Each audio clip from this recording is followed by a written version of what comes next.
Hey guys, and welcome to my book launch. Okay, let me introduce myself. If you guys are watching this for the first time, my name is Ravi, and I'm an actor and stuntman, among many other things. And over the several years, I was asked to write a book about my story. And it's been a tough journey, but here it is, finally. It's called Built in Silence. And there's a reason behind that, guys, why I call it that book. And today I decided, why today? Well, there's no particular reason. I figured I've been promoting the book, and I wanted to just get it out there to as many people out there that it is, and let them know that it is now available for purchase. And the link is in my bio. So if you want to check it out, feel free to have a browse. There's a few pages there that you can read. And yes, hopefully it will touch you guys in some ways, or even inspire you to never quit in life. That is what this book is about. It's about my story of being different, my story of, even though there were obstacles in my life, a lot of setbacks, I never quit. I kept going, still am going, and as I did, I accumulated a lot of, I guess, values, and I think it was something that I've always wanted to share with people, and I have. Some people I have shared this with, but I've never really opened it to the big wide web. It looks like that slow connection there. Ooh, hopefully you guys can hear me. If you're there watching, give me a thumbs up. Make sure you guys can hear me and see me clearly. I'm sorry, the connection isn't very good today. Okay, so let me talk about the book. What's in it, I guess, or a little bit about me. What makes my story so special? Okay, now, the first thing I struggled with when I told many years ago to write this, I honestly didn't think I was any more special than anyone else in this world, and that is a fact. I'm not lying, and I'm like, well, why would someone want to read my story? I never really, how do I say it? I never really thought there was anything too amazing about me. But it wasn't until I had time to reflect when I moved to this country. I had time to reflect really on my life, and then it just started pouring out, like stories, things that obstacles that I went through, jobs that I went through, and how did I end up where I am today? Look, I'm not an average person. I'm not. By that I mean I'm quite short. I'm 4'9". Some might even say less than that. It depends on the times of the day you measure me and what shoes I'm wearing. And a lot of the time growing up, that, although I'll be honest, I never saw myself as a short person. I always thought I'm just normal. And I could not understand why people treated me differently. Although not everybody, let me get this right, there were some very, very good people who just, despite my difference, accepted me who I am. But a lot of the time, especially as I grew older, it became more of a challenge, especially at work and stuff like that. It was, people judged you, judged me, and it was like, the first thing was, he can't do it. He's not good enough. He's too short. He's of a different color. I wouldn't even go into the whole list of stuff. But I turned it around, and I turned my, how do I put it, my biggest weakness that people saw in me is in my height. My biggest weakness, which they saw, was my height. I turned that around and I made it my strength. I use my height in stunts. I use my height in movies. I don't even see it anymore as a weakness. Look, I did not set out to be a stuntman or an actor. I didn't. I have a bachelor's degree in physics and a postgrad in ICT. Then I studied to become a professional fitness instructor, which is much later. So I never inspired to go into this field of work. But I think, well, sometimes when you go through things in life, the world has a different plan for you. And for me, I guess this was it. And I would not change anything. I would not have it any other way. Even though it was difficult, it was tough, heartbreaking at times. I grew up to be a stronger person, to come out a better person from that.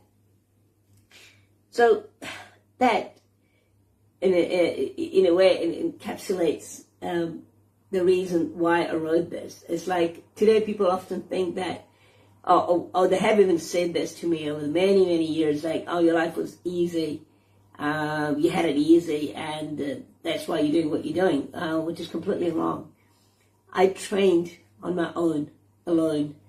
I studied on my own, alone. I sometimes didn't have anyone to talk to, so I figured out how I can deal with the difficulties, psychological drawbacks, not just physical. All my friends out there who are training, who are really good at training, would understand that you cannot grow without pain. If you're training and you're not sore, if you're training you never pull a muscle, you're not growing. I'm sorry, that's a fact of life. You cannot train, not have pain, and say, I'll build resilience. No, there is going to be some pain. How much? Is that up to you? You know? And I guess same thing goes to life. You go through pain, and you learn, and you grow. Some people prefer to a comfortable life, and look, nothing wrong with that. There are a lot of people out there who want to have a comfortable life. They just want to get on and enjoy life, and nothing wrong with that. I enjoy life, I do, but I'm more of a very driven person. I want to do things. I want to help people. I want to share stuff. It's just in my character, I guess. Okay, well, going back to the book, I do digress. I can talk a lot. I really can. I can sit here for hours and hours and talk. But let me go back to the book. What are some of the things I've spoken about in my book? Well, I talk about the fact that I'm actually of Indian ethnicity. I was born in Fiji, a small island in the South Pacific. And then we moved down to New Zealand, which is where the whole world changed for me. Very thankful for that New Zealand gave me this opportunity to do that. And, without the opportunities that came through, I probably wouldn't be where I am today. But who knows, you just got to sometimes embrace life.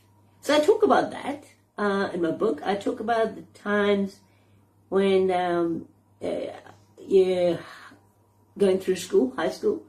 I talk about times when I was in university, and then after university, work, how I balanced my university life with work, because I had to work part-time. Let me share this one moment. When I was in university, I didn't have all the cash to pay my for the courses, and so I had to work. I had to basically start working at 11 at night, finish at 7 in the morning, then go to university, start my lecture around, say, I remember it was about 10, 11, first lecture, and then it was a 2 and 3. Then go back home, have dinner, fall asleep. I did this for a long period of time. And it built in me a lot of resilience and determination. And it wasn't motivation, it was discipline. It's just repetitive. I need to go, I need to study, I need to get through. And I think that just made me a better person as I grew older in life, understanding that hard work does pay off. But it doesn't mean you stop working hard. It just makes you a better person. So it prepares you for something better in life. And that's another thing really important that I talk about when people think, why am I doing all this right now? Especially kids nowadays, I guess, they don't understand. They don't get explained. I can't say they don't understand. Sometimes they don't get explained the benefit of what they learn now and how it's going to affect them in the future. I talk about that in here too. I talk about yes. So going back, I go everywhere. So I was talking about university. So yes, that built resilience in me. It taught me so much about life that it instilled in me that I reflect back and I see where I am now. I wouldn't have been here if I hadn't worked that hard and got through university. But it doesn't end there. It doesn't end there. That was just the building blocks, the foundations of what got me doing what I'm doing today. So that's, I guess, that's just one. I don't want to share too much. I think I'll give too much away. Yeah. So maybe I should answer some questions you guys have got, and maybe there's those who have sent me some questions. Okay. Let me have a quick look. All right. Give me a moment. I'll have a quick look at it. Okay. So, let me just open this page up. Okay. All right. Okay. So, one of the reasons I wrote this book was not just to of course it's about to share my life, but what? Why? When I started my journey, okay, you know what? No, let me give you a little bit more insight into what a little bit that I took about in this book. How did it all start for me? Okay, how? You know, I was always a performer. I loved dancing when I was a kid. I loved music, and it was like back in Fiji, I was maybe 6, maybe even 8, 6, 7, 8. We had this little radio that, you know what the life in Fiji is like, right? If you're living in a family, you have a radio that's gonna be playing all day, because we didn't have TV, we didn't have television, and it'll be playing music, telling you all sorts of stuff. And when good music came on, Indian music that I really loved, mate, there was no stopping me. I'll be out there boogieing. Yep, hands down. That'll be me out there just letting it go, man. You're not kidding me, letting it go. And there was something about it. I didn't care who was watching me. I didn't care where I was. And that's true. I'll just listen to that music and I'll be in another world. I don't know. I just had that in me as a kid. And I guess that's a place I can still relate to today. And I talk about that in my book. Well, yeah, a little bit about that in my book. But I still didn't believe that I'm going to be in the movie industry, doing stunts and acting. Actually, my most recent project I did a few months ago back in New Zealand, it's called New Zealand Spy. It was the first real comedy that I did, and that was a goal for me.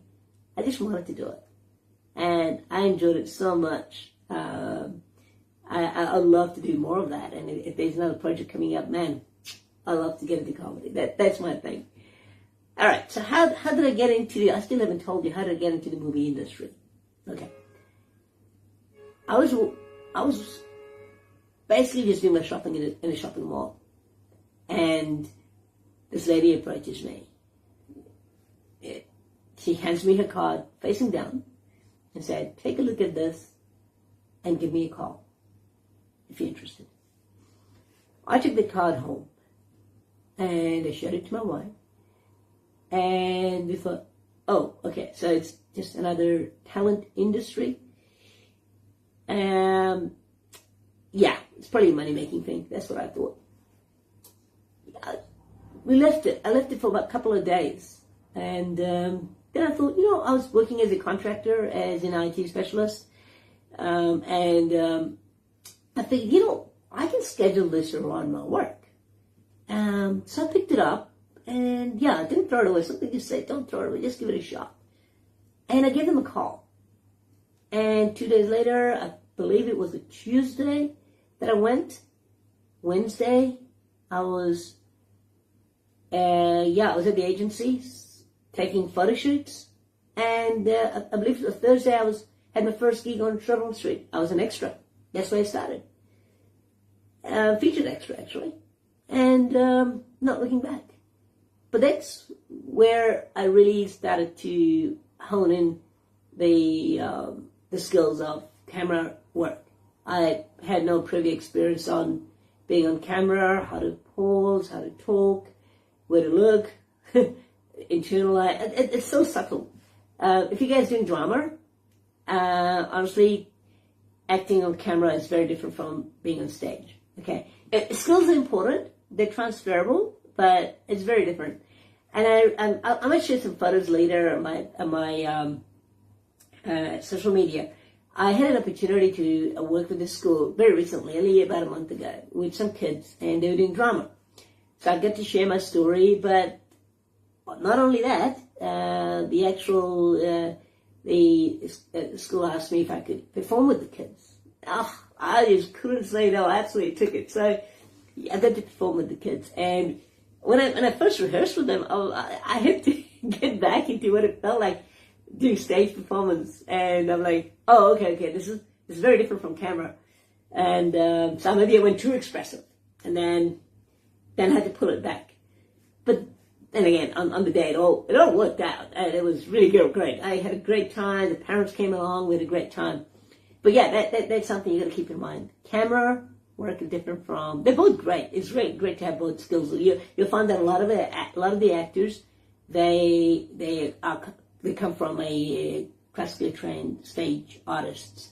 Although some of them they just have it. They just have it. So that's how. Well, very briefly, that's how I started in the movie industry. Prior to movie industry, how did I get into stunts? Okay, well, my background is martial arts and some gymnastics, but I never really officially went and took any gymnastics. I just taught myself how to do rolls, how to do jumps. My dad used to have all these old cars parked in our yard, and I used to climb on them, jump, and do side kicks, flying side kicks, and then jump and roll. That back in Fiji, we didn't have TVs or movies that we could regularly watch to get all this. But I just got lucky. I only had a small window of opportunity to see these videos. I talk about that in this book as well. But then later I started to do it seriously. I was just obsessed. The very first time I got exposed to Kung Fu lessons, I was so obsessed. I carried that on. I started reading about the Eastern philosophy, or origins of martial arts. It was something that I was really fascinated with, and so when it came to doing martial arts and stunt work, it was something that I picked up very quickly. Look, I'm not saying I'm the best, but I guess every time you do something, you want to get better and better and better. So that's something that was easy for me to transition into. But I didn't just go and say, hey, I want to get into stunt work. It didn't happen that way. In fact, the breakthrough came in when I first auditioned. Let's just say, cutting a long story short, I worked on The Hobbit for 2.5 years, almost 3, I'd say, I guess, off and on. And I worked with some of the best guys in the world who introduced me to stunts. Thank you, guys. We trained, and that was my foundation. I got to do some very cool scenes where I was required to do stunts in there. That gave me the foundation. So I guess that gave me the pathway into what stunts is. But that taught me what it was like to do stunts in the movies. It was the fact that I carried doing stunts on my own. So I used to train even when I was not on film sets on my downtime. I would just go out there and just train.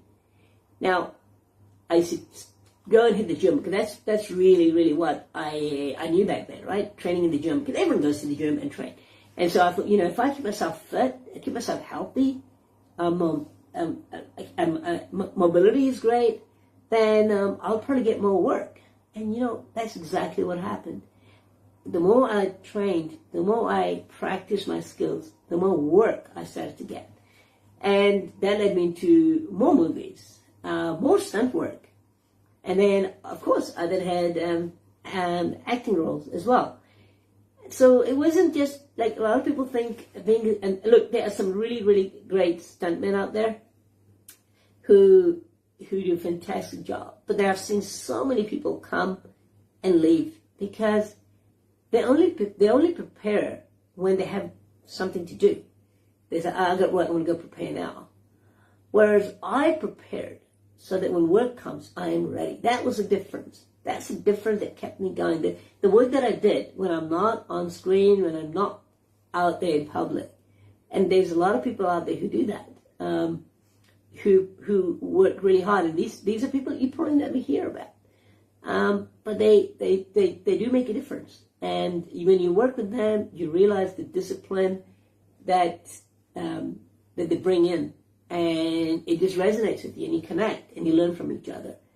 So that's watching the movies, learning the theory about the Eastern philosophy, origins of martial arts, being given the opportunity, being in the right place, being prepared. Because the first real stunt I did in Harvard, I was asked to do it. So someone there recognized, Peter Jackson actually asked me if I wanted to do it. He recognized my skill, he recognized my stunt. And that was the beginning of a lot of things. So it wasn't because he said, can you do this? I said, yes, I'll prepare myself. Here, let me audition for it. It was because he's watching. There are always people who watch what you do. And I think that's one of the biggest things in this book that I talk about is being prepared. So when opportunity comes, you're ready for it. Don't just prepare and think, or sit and think opportunities come. Then you're going to get, okay, I'm gonna go and do this. I always kept myself ready. I still am. I still have the gym. I still do mobility training, among many other things that I do. Now, I don't have an agent. I don't have a publicist. I don't have a social media manager. I do everything on my own. So it's a lot of work to promote yourself. And honestly, I am not great at self-promotion. This is probably the lamest work I've done promoting my book. But I really, the reason I did this is because I really believe that it's gonna change some lives. It really will. Especially, it's a great read for adults, but if you have kids, or if you're a teenager, this book is gonna give you some insight into what life is like as a person who has struggled through it. So if you're struggling, this book is gonna help you get through that. I've shared certain skills. I've shared what helped me get through, what motivated me, but more important, the concept of discipline. Discipline is something that's not talked about. And probably the most important one, I honestly, you know what? I wish I could write more. I wish I could write more of this, like more pages of this book, but I just wanted to get it out. For some reason, something told me in my heart, no, Rag, just write one book, get it out there, okay? The one thing, and I probably will write another one. The one thing that, and probably the most important one that if I can get through to people today is failure. You're going to fail in life many times. You can't just do something and expect to pass. If you do, you're ready for it and you did it. But there will be times that you are going to fail. And the important thing about failure is that you don't see it as a failure. You see it as a learning opportunity. Now you say, oh, right, that's just a cliche. Yeah, you're giving a speech here. No, I failed. Now, my life could have drastically changed if I just accepted failure many times. But every time I failed, I got up. I learned from it. I went back and practiced what I could have done better. I failed again, then I did it better. And the more I did that, the more it taught me skills. And the skills that I utilized later in life. But I didn't realize until much later that my whole life, I was building these skills. And the fact is, you never stop. You don't think you can build all this life and one day you'll be all ready for it. No. You never know what the world throws at you next. So don't ever stop learning. That is something that a lot of us think, we're done with. If you want to be successful, if you want to do something meaningful in life, then you got to learn and constantly keep learning. Not saying if you don't want to, that's totally fine too. I mean, I'm not judging anyone here. Please don't think I'm judging. We all have our own philosophies and theories about how we want to live life, and you're all entitled to that. But for those who want to make a difference, who want to do something, don't ever stop learning. And when you've learned and you're learning something new, share your knowledge, share your skill, so that others can grow. And it just makes you feel good. The feedback I've had on this book, for those who have read the book, it's been humbling for me to hear from very reputable people that they really loved it. And some of them picked it up, and on the first day they couldn't put it down. I was like, okay, let me just take that in.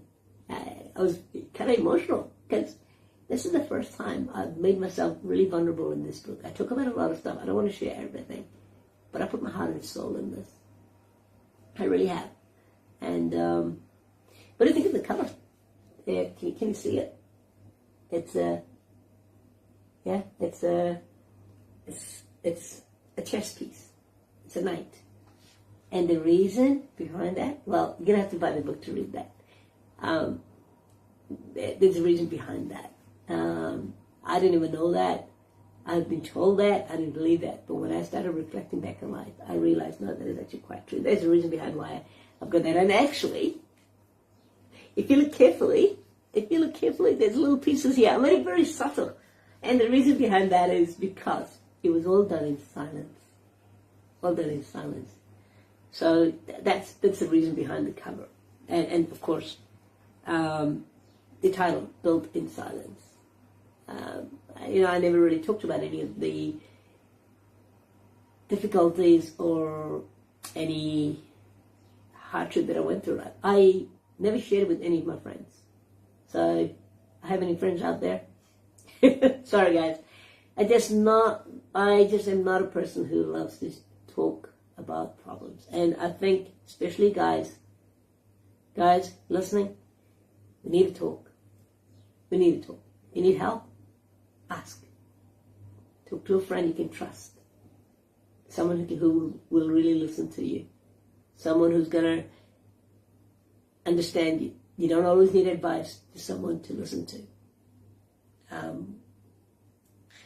That's probably another, it wasn't planned. I didn't plan to talk about that in this book, so I haven't. But I think when I started writing, that's exactly what I was doing. I didn't have anyone to talk to, but I wrote it. And now I have a whole world that I can talk to. I mean, technology is great, isn't it? Yeah, guys, we really need to start to talk. Yeah, it's not a weakness. It's not. It's vulnerability.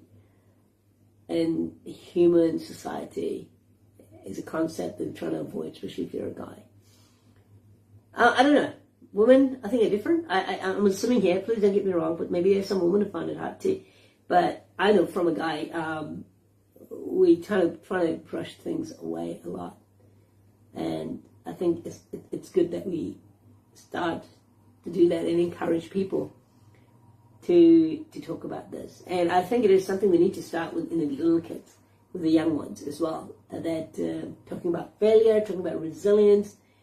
You know, it's something that you develop not when you're an adult. You can start this when you're growing up. Although development shouldn't be stopped at any stage and can be begun. It's easy when you're a kid. And I'll be really honest. I may sound biased here, but it's not impossible. It is not impossible to develop skills later in life. Certainly is. But you tend to have, by the time you're an adult, you have a moral concept, you have biasism, and you have opinions of how things work, how the society works. When you're a kid, you're still learning this.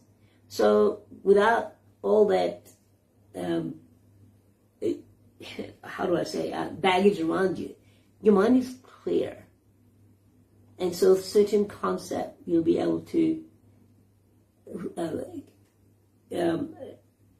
take on certain concept much better than you would in adult. Although I'm not saying you can't do it when you're an adult, but I think when you develop these practices growing up, it makes it much easier. And also talk about in the book about bullying, about how people treat me different, being short, even to the point when I wanted to pursue my career in acting, I was told, no, you're not good, you're not good. And, you won't succeed, you're too short, you're too dark, you talk funny. This is all happening while I'm trying to make a career. And the biggest challenge was, the biggest challenge for me, or the most difficult part was quitting my work full time and going straight in, heading into the movie world. A time where I needed encouragement, I needed support. I had none. How did I get over that? I talk about that in this book as well. But I guess enough about the book. I told you I can talk for hours. Let me tell you a little bit about. Oh gosh. I don't know. I think I've been talking too much, guys. I'm blabbering on. If you have any questions, put it up there. It'd be great to relate to. I mean, I can't. All right. Maybe I'll go back to some of the questions that came through about a month or so ago when I was, I think, writing this book. By the way, if I haven't reminded you, the link is in my bio. Please, social media. I've got Instagram, Facebook, YouTube. It's all there. So if you want, maybe I'll create. A lot of people use QR code nowadays. Maybe I'll just put a QR code in here. But so yeah, if you are interested in the kind of stuff, so I'm going to share maybe a little. Let me read a little bit from the book. Okay, so I'm gonna read this history from chapter 6. Excuse me, y'all. I don't know. There's so many interesting ones. Let me. Yeah. Where should I talk? What page? I don't know. I don't know what page is it. Oh gosh. Okay. I don't know, guys. There's so many good moments. I don't want to ruin it. Okay, let me read chapter 6. Okay, let me read this to you. Soon I began real shoots and auditions. I learned quickly that being on camera was a new kind of challenge. It wasn't about size. It wasn't about strength, inner strength, and even about being perfect. It was about precision, timing, awareness, qualities I had been cultivating my entire life. Small mistakes were amplified, but small improvements were noticed. Every session was a lesson in observation and adaptation. So that's a little bit about when I started to do film shoots. There were people in my life that gave me little hints on what I should be doing, and in my life, like in my life. Don't use the same word twice in a sentence. I learned it about it. Yeah, I did creative writing back in university. I took one paper because I love writing. Anyways, no. You happen to have people in life sometimes, and they notice something about you that you don't realize. And that's another thing that happened to me before the card was handed over to me by the talent agency. One of my colleagues I was working with when I was still studying in university and working night shifts, he said to me, Ravi, you should get a talent agency. And I'm like, why? Because, you're different, you're charisma, you should try it. I'm like, really? I didn't think it was the right thing for me, but I did. And at that time, I didn't realize, but it was probably even before I was getting in the movie industry. I mean, I was just doing this because someone asked me to. But I didn't realize that this is going to prepare for me for what's to come. So I signed up, and oh my gosh. You know, for a guy like me, I don't know how to dress. I don't know how to groom properly. I don't know what colors to wear. This agency taught me all of that. They taught me about camera. They taught me about grooming. They taught me about dressing, fashion. All of this came into play when I started my movie work, because you had when we used to go for shoots after we auditioned, we knew what I knew. Well, we were told, but I already knew what kind of clothes to wear. You know, everything matters. What you wear on television, the kind of clothes you wear, the fitting of your clothes, what's your body type. I knew this, and it can vary. They didn't have to tell me. They knew. We just get Ravi there, and he will have the right costumes ready, and I did. So that is one example of just going by the feel. And I often realize, and I even realize now, that when you are quiet, when you listen to your own instincts, sometimes life is telling you to do something. And I just took that as I never thought that taking that action would have such a big impact, and it did in my life when I would take the movie industry, but it did. It certainly did.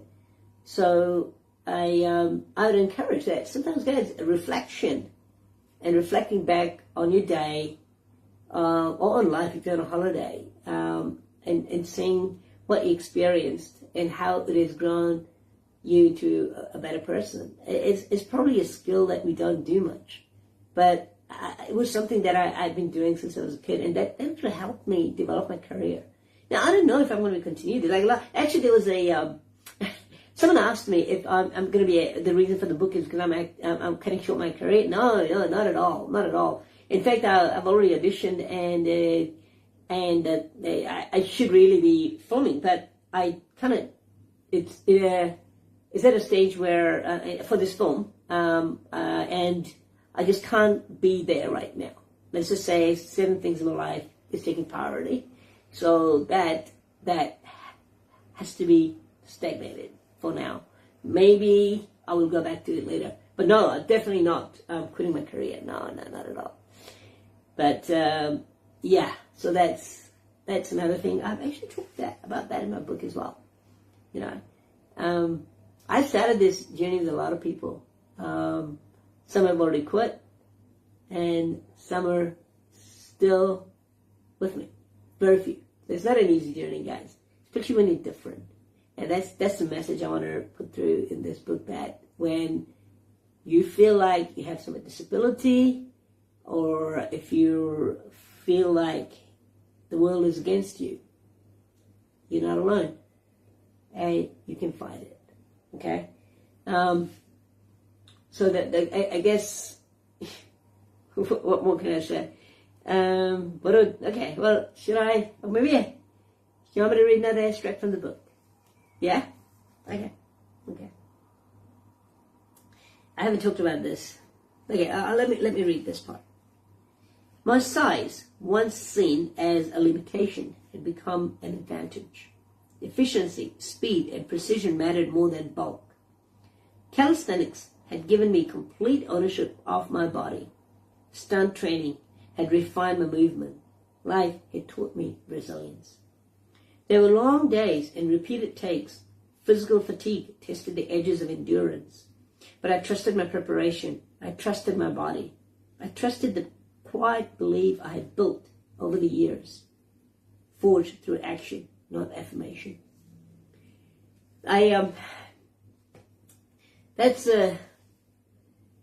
when one of the things when you do in the movie industry is that you don't just, it's not a one take wonder. Although it has happened, and you're like, yes, when you go do a shooting, and you hope that the producer or director behind it, yes, that's wonderful, woohoo, one take wonder.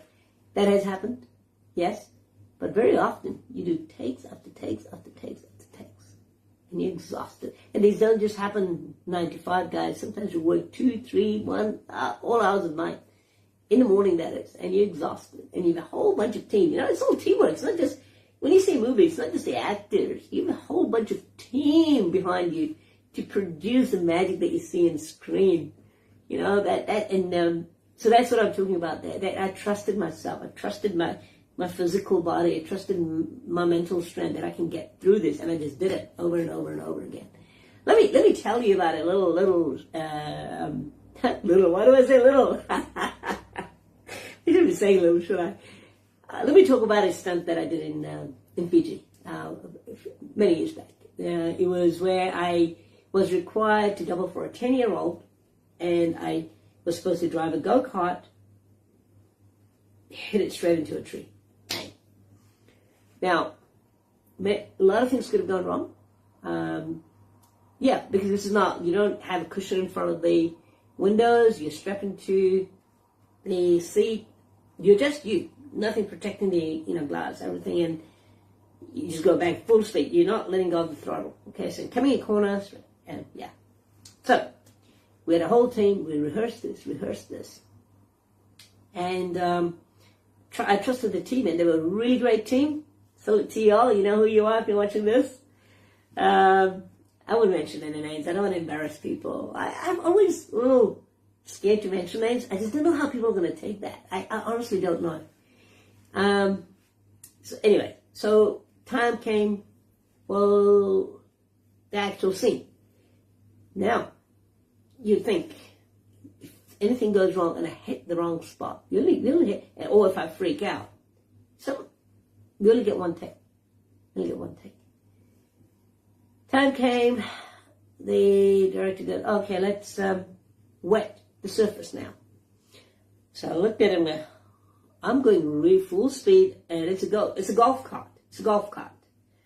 Full speed, turning a corner, going over a hump. That is going to skid. Okay, yeah, let's do it.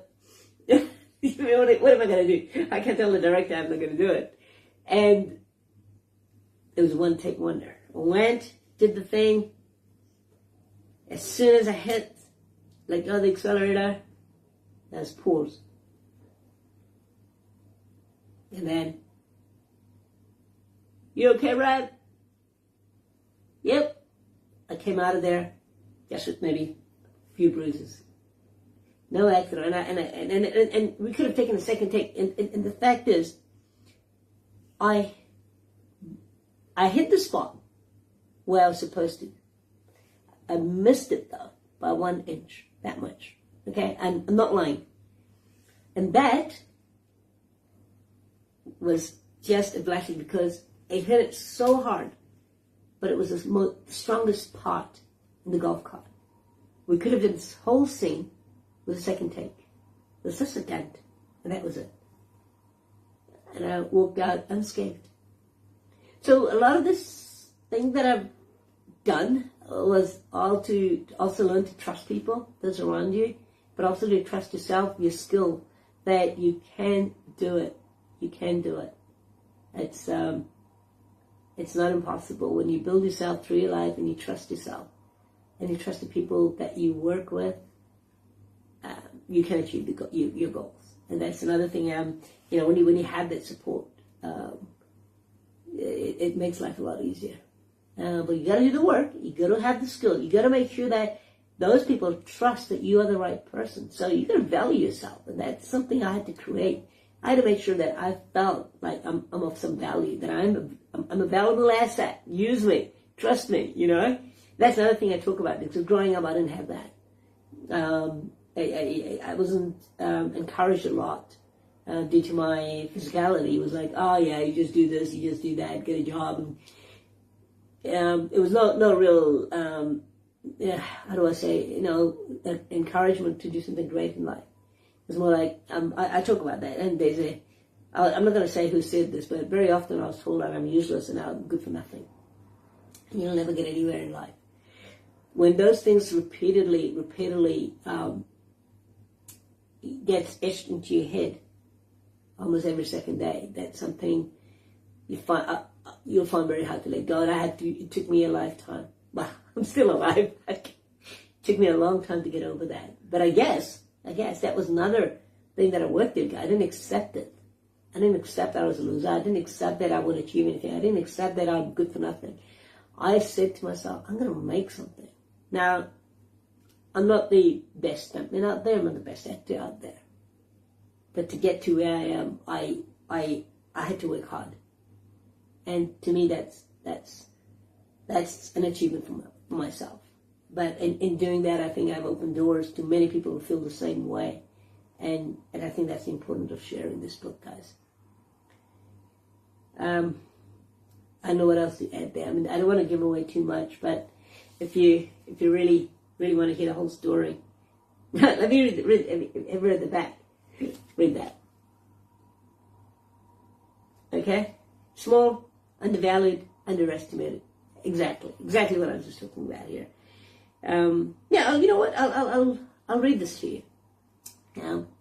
I grew up navigating fear, strict rules, in a world that was not built for someone like me. Chess taught me strategy. Physics taught me logic. Working night shifts and exhaustion taught me endurance.